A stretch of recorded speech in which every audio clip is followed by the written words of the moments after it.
Yesterday I was a seaman apprentice, so it feels kind of crazy. It kind of feels like I'm moving out of my parents' house again, back into the real world. It's kind of scary and exciting at the same time. Exciting because I'm not sure what the future holds, and it's kind of scary because I'm moving back in with my parents.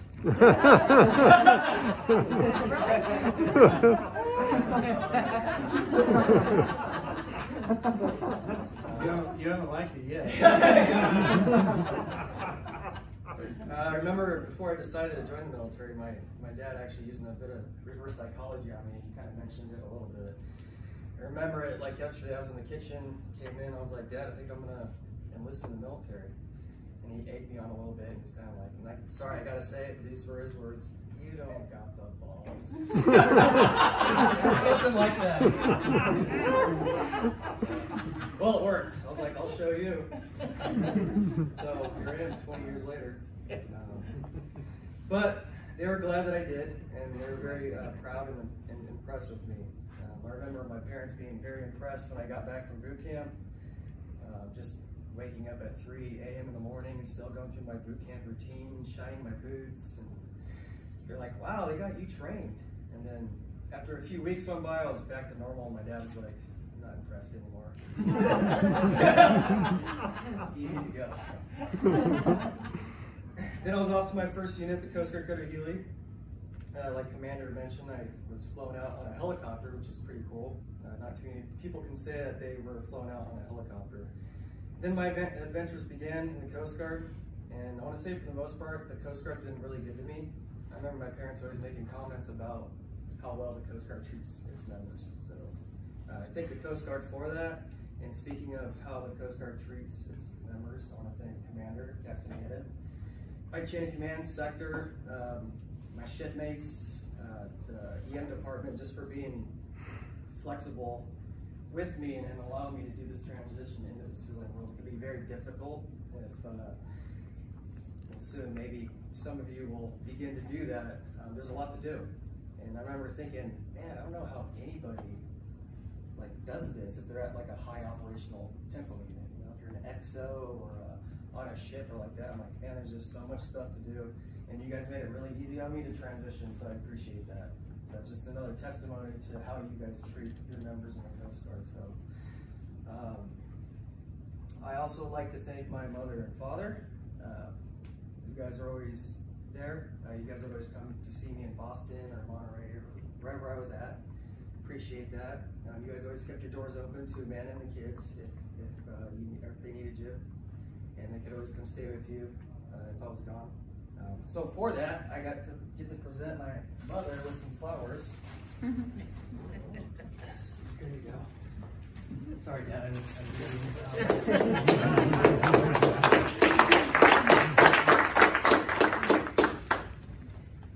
Same thing with Teresa and Dale. Teresa couldn't make it, but she's my mother-in-law. But Dale and Teresa, thanks for always being there.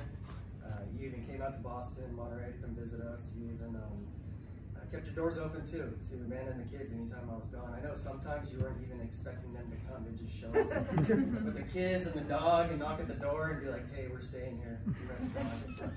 And you guys were like, okay, come on in. So appreciate that. And Dale, sorry, you get the flowers since Teresa's not here. So this goes to Teresa.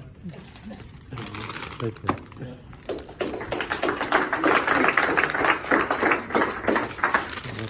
Anna, thanks for being here from Anna. Thanks for being here.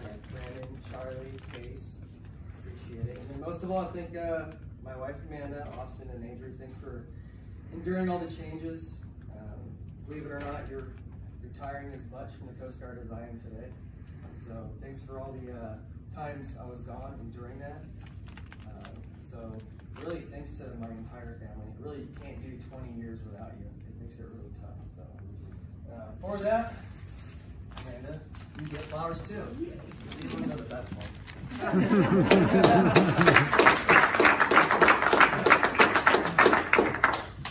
Okay, almost done.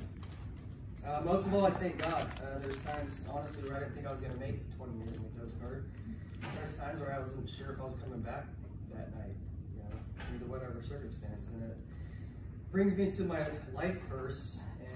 verse that I would always come back to in the Coast Guard and even my life today. And it's from John's Gospel, chapter 16, verse 33. It says, I have said these things to you, and this is Jesus speaking, that in me you may have peace. In the world you're going to have trouble. You're going to have tribulations. You're going to have ups and downs. Things are going to go wrong. But take heart, I've overcome the world. So that verse has always brought me comfort, just peace, knowing that it doesn't matter what happens, that Jesus always had my back. And I want to end with this, something we used to always do in the Coast Guard. We still do it. So often on my RFOs, we do the training, we do an exercise, and then we'd also do a debrief when we were done. And when we would debrief, if you don't know, that's just like lessons learned, try to figure out what we can do better next time. We would do 2 negatives and a positive. So we'd go around the room and be like, hey, give me 2 negatives and a positive on how that exercise went, and we'd move on. So I'm going to end with that. I'm going to start with a negative and then 2 positives, so we end on a positive note. It's really hard to come up with a negative, so the Coast Guard's been really good to me, but I came up with one. It's hard to leave your family, right? It's hard to do 20 years and to always be gone. And like I said before, there was times in the Coast Guard, which I'm sure some of you can relate, where it was rough out and you weren't sure you were going to come back. I can remember being underway in the middle of the night and, 6-8 foot seas and a little 25-foot boat, just wondering, oh my gosh, is this boat going to capsize? And I actually remember praying out to God saying, Lord, can you just help me endure this? And always came home, and I always thought it was just supernatural that I was able to endure that the whole night. So I would say that isn't too much of a negative, but that's the best I could come up with that. Yeah, sometimes you don't know if you're coming home. So here's 2 positives. Get to meet lots of cool people. Met lots of cool people. A lot of the people in the room here today served with me. So it's been a pleasure getting to know you, and I'll miss you all. You get to go to a lot of cool places. I experienced a lot of things before my 30s that a lot of people won't get to experience at all. Raise your hand if you say you've had a beer on the North Pole.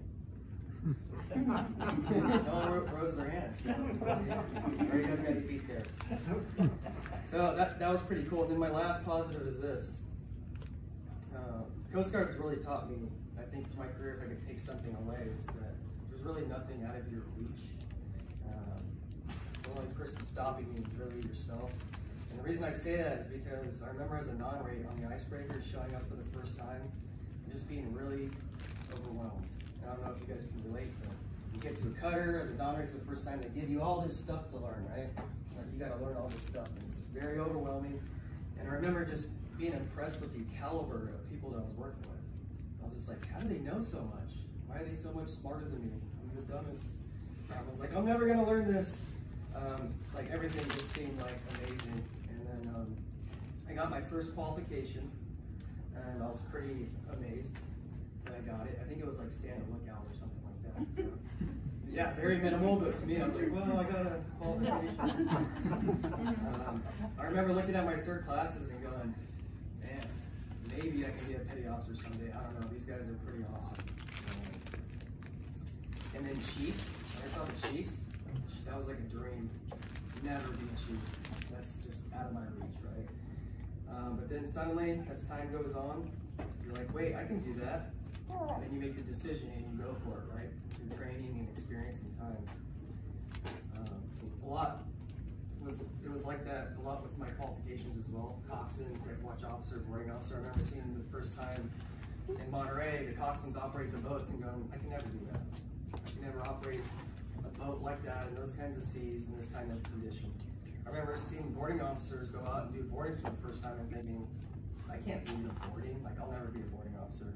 But like I said, as time went on and training, I accomplished all those things. Now I look back and I take back that. There's really nothing stopping you from doing any of that stuff. It's really just you that's stopping yourself. So if I could take anything away from that, that's what I would take. And I always go back to what my dad would tell me growing up. You know what I'm going to say?